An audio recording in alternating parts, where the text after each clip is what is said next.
शक्ति, मां शक्ति, मां शक्ति।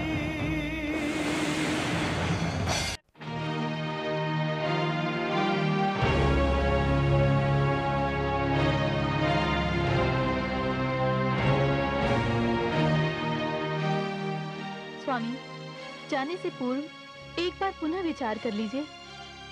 अब कैसा विचार देवी? अब तो निर्णय करना है और आज मैं कोई न कोई निर्णय करके ही लौटूंगा। नारायण नारायण। देवर्षि प्रणाम। देवर्षि आप? हाँ भ्राताश्री, लगता है मैं उचित समय पर आ गया। आप किसी निर्णय लेने की बात कर रहे थे? हाँ भ्राताश्री नारद, मैंने निर्णय ले लिया है। आज संध्या होने से पहले मैं पुत्री गौरी के लिए एक उचित वर चुनकर ही लौटूंगा। नारायण नारायण। अब इसकी कोई आवश्यकता नहीं होगी भ्राताश्री दक्ष। आपकी ओर से यह शुभ कार्य मैंने कर दिया है। क्या? हाँ भ्राताश्री, अब तो उनके साथ केवल शुभ शकुन की परंपरा का निर्वाह करना शेष है। यदि आप उचित समझें तो मैं इसी समय आपके साथ चलता हूं। आप अपने पवित्र हाथों से अपने भावी जमाता के माथे पर तिलक करें और अपनी कन्या गौरी का वाग्दान कर दें। भ्राताश्री नारद, यदि आपने पुत्री गौरी के लिए कोई वर चुन लिया है तो बताइए, वो मेरी प्रतिष्ठा के अनुकूल है या नहीं? नारायण नारायण। भ्राताश्री दक्ष, उस वर के कारण आपकी प्रतिष्ठा में 100% वृद्धि होगी। तीनों लोक में आपकी जय जयकार होगी। लोग आपके भाग्य से ईर्ष्या करेंगे, आपके निर्णय को सराहेंगे जब आपके जामाता भगवान शिव कहलाएंगे। जिस प्रस्ताव को मैं अस्वीकार कर चुका हूं, उसी प्रस्ताव को लेकर आप मेरे पास फिर क्यों आए? यात्रा के समय ये अशुभ नाम लेकर मेरा शकुन बिगाड़िए मत, मेरा समय नष्ट मत कीजिए। देवी, मैं जा रहा हूं। रुकिए भ्राताश्री, मैं आपसे कह चुका हूं कि मैं आपकी ओर से भगवान शिव को जामाता बनाने का वचन दे चुका हूं। ये अधिकार किसने दिया आपको? भ्राताश्री, क्रोध में भी ज्ञानियों को शिष्टाचार नहीं भूलना चाहिए। जहां तक भगवान शिव को जामाता बनाने के निर्णय का प्रश्न है, यह अधिकार तो मेरा जन्म सिद्ध है। यह अधिकार मुझे उन्होंने ही दिया है जिन्होंने मेरी और आपकी रचना की है। वे हैं पिता श्री ब्रह्मा। हम दोनों एक ही पिता की संतान हैं भ्राताश्री दक्ष, और इस नाते पुत्री गौरी पर मेरा भी समान रूप से अधिकार है। नहीं नारद जी, नहीं। गौरी मेरी पुत्री है और उस पर केवल मेरा अधिकार है। और अब मैं यह जान गया हूं कि उसके भविष्य के साथ कोई भयानक षड्यंत्र चल रहा है। लोग मेरी लाडली पुत्री को एक भिखारी के हाथों में सौंपकर उसे जीवन भर का दुख देना चाहते हैं। दुर्भाग्य तो यह है कि लोगों के इस षड्यंत्र में मेरी पुत्री भी सम्मिलित है। वो बालिका है, अबोध है, भोली है, किंतु मैं उसका पिता हूं, उसका भला बुरा जानता हूं। मैं उसे जानबूझकर ये विष नहीं पीने दूंगा। मैं ये कदापि नहीं होने दूंगा। ये आप क्या कह रहे हैं भ्राता दक्ष? आप शिव और शक्ति को मिलने से रोकना चाहते हैं। इसका अर्थ तो यही हुआ कि आप चंद्रमा से शीतलता को दूर रखना चाहते हैं, सागर से लहरों को अलग करना चाहते हैं, पुष्प से उसकी सुगंध छीनना चाहते हैं। ये संभव नहीं है भ्राताश्री दक्ष, ये संभव नहीं है। मैं आपको संसार के सामने हास्य का पात्र नहीं बनने दूंगा। भ्राताश्री, मैंने गौरी की आंखों में जो संकल्प देखा है, उससे वार्ता करके मैं जिस निर्णय पर पहुंचा हूं, उससे मुझे स्पष्ट दिखाई दे रहा है कि यदि आपने गौरी के निर्णय के विरुद्ध ये पग उठाया तो इसके परिणाम का दायित्व आप पर होगा, केवल आप पर। मैं दक्ष हूं, ब्रह्मा का पुत्र प्रजापति दक्ष। मेरी इच्छा और मेरी शक्ति के सामने किसी की इच्छा और किसी की शक्ति नहीं चल सकती। ब्रह्मर्षि दक्ष, अपनी दुर्बल इच्छा को शक्ति का नाम न दीजिए। न जाने क्यों आपने अपनी आंखें मूंद रखी हैं। आप जिस यात्रा पर जा रहे हैं, इसका कोई परिणाम नहीं निकलेगा, क्योंकि संसार में बड़े से बड़ा सामर्थ्यवान व्यक्ति भी शिव के समान नहीं। आप जो जी चाहे कर लीजिए भ्राताश्री दक्ष, आप इस अभियान में सफल नहीं होंगे, क्योंकि शिव गौरी के हैं और गौरी शिव की। सारा संसार में ऐसा कौन अभागा होगा जो दक्ष के जामाता होने के प्रस्ताव को ठुकरा देगा? अभागा तो सचमुच वही होगा जो इस प्रस्ताव को स्वीकृति देगा, क्योंकि मैं जानता हूं देवलोक, यक्षलोक, गंधर्व लोक, मानव लोक, दानव लोक, आप जहां भी जाएंगे, लोग गौरी का नाम सुनते ही श्रद्धा से हाथ जोड़कर आपके सामने खड़े हो जाएंगे। श्रद्धा से लोगों के सिर झुक जाएंगे। तभी आपको गौरी की वास्तविकता का ज्ञान होगा। ऐसा कुछ नहीं होगा नारद जी, ऐसा कुछ नहीं होगा। मैं जाते जाते आपसे केवल ये कहना चाहता हूं कि मेरे निवास स्थान पर आज के पश्चात आप कभी मत आइएगा। स्वामी, ये आप क्या कह रहे हैं? आप चुप रहिए। तो आप भी सुन लीजिए भ्राताश्री दक्ष। जब तक पुत्री गौरी सम्मान पूर्वक इस भवन से अपने वर भगवान शिव के साथ कैलाश विदा नहीं हो जाती, तब तक मैं यहां आता रहूंगा। आपके द्वारा किया गया हर अपमान सहता रहूंगा, क्योंकि पिता वही है जो पुत्री के भविष्य के लिए संसार का कोई भी कष्ट हंसते हंसते झेल जाए। स्वामी, तनिक सुनिए तो।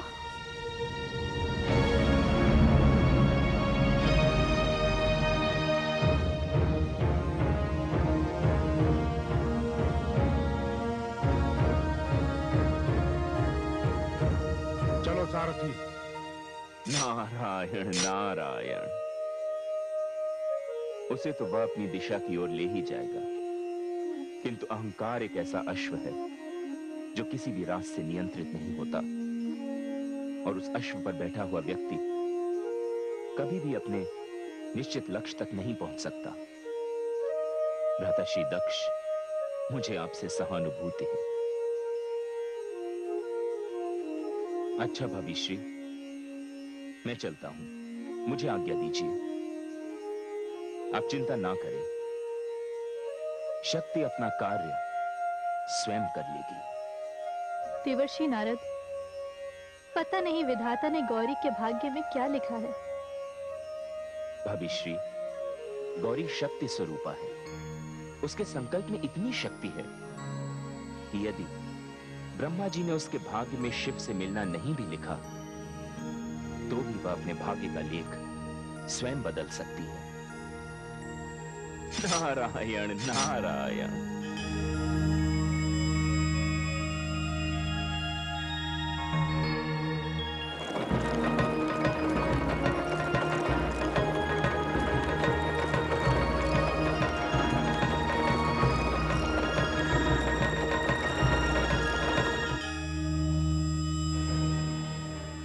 हे मां शक्ति,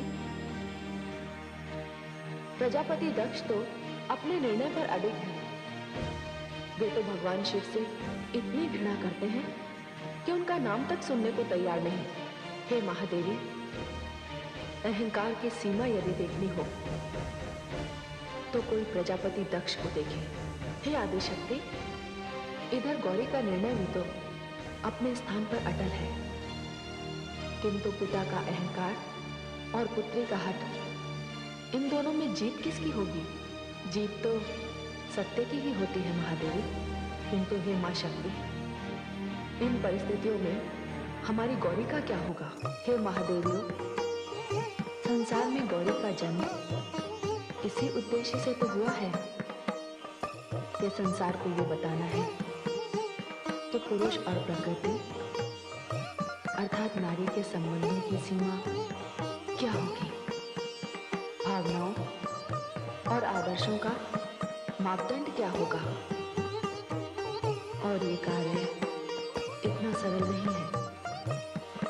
इसमें नारी को बड़ी कठिन परीक्षाओं से जूझना होगा, दुख और पीड़ा सहन करनी होगी, विरह का ताप झेलना होगा, अपने अस्तित्व से ये सिद्ध करना होगा कि नारी अग्नि के समक्ष जल के समान है।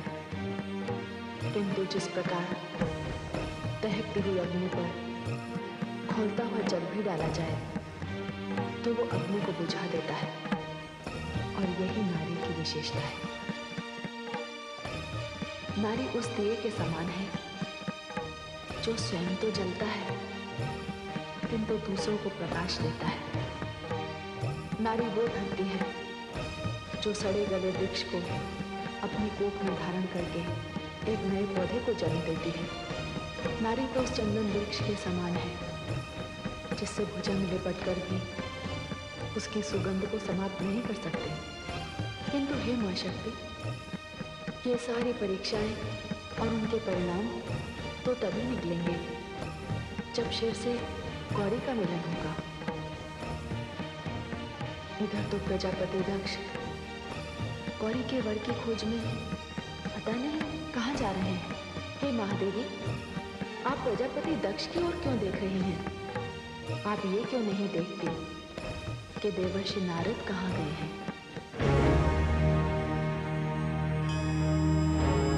नारायण नारायण।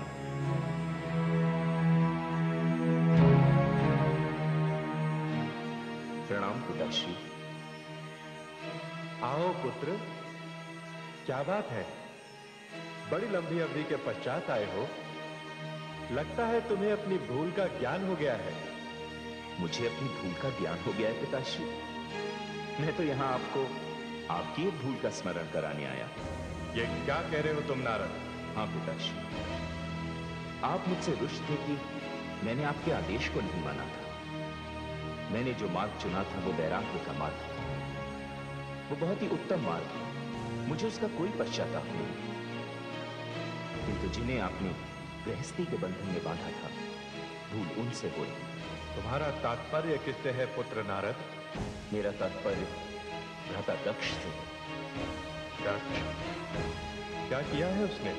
पिताश्री, मुझे लगता है कि जिस समय आपने भ्राता दक्ष की रचना की थी तब आपसे ही एक भूल हो गई थी। कौन सी भूल? पिताश्री, या तो आप उनके शरीर में हृदय रखना भूल गए, या उनके हृदय में करुणा और स्नेह रखना भूल गए।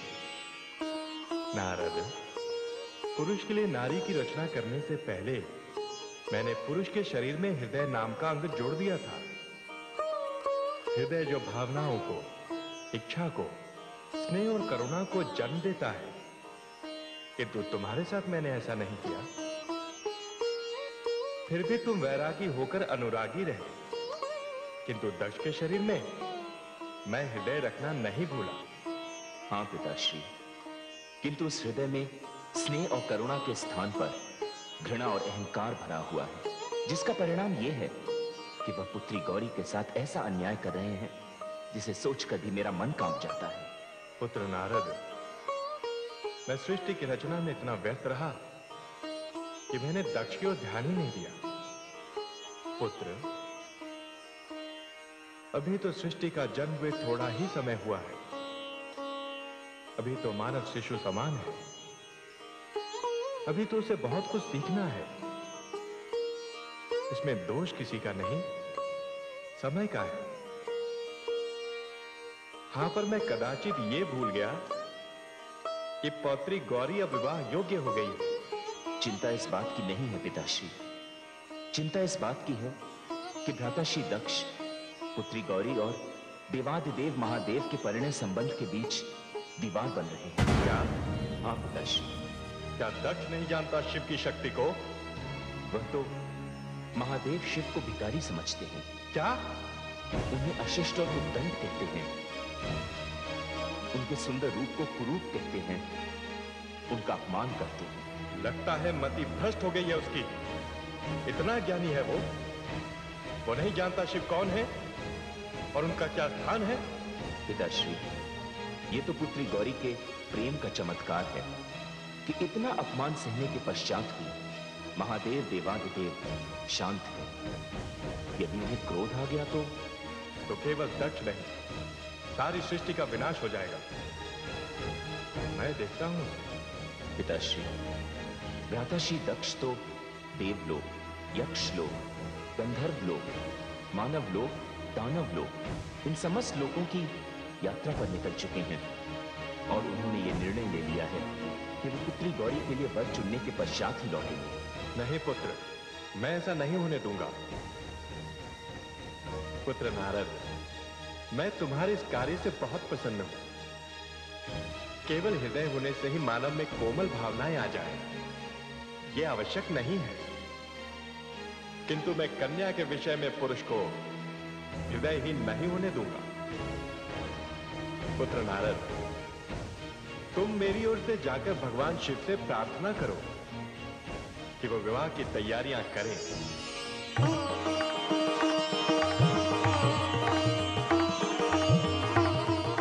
नारायण नारायण।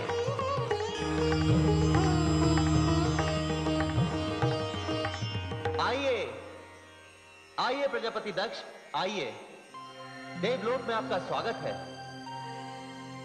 कहिए, हम क्या सेवा करें आपकी? आप देवता हैं, आप श्रेष्ठ भी हैं। मैं आपके समक्ष अपनी पुत्री के विवाह का प्रस्ताव लेकर आया हूं। देवी गौरी के विवाह का प्रस्ताव? हाँ।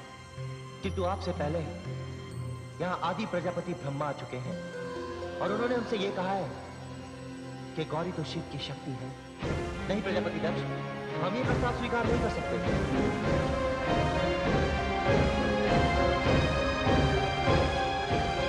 नहीं प्रजापति दक्ष, नहीं, हम आपका ये प्रस्ताव स्वीकार नहीं कर सकते।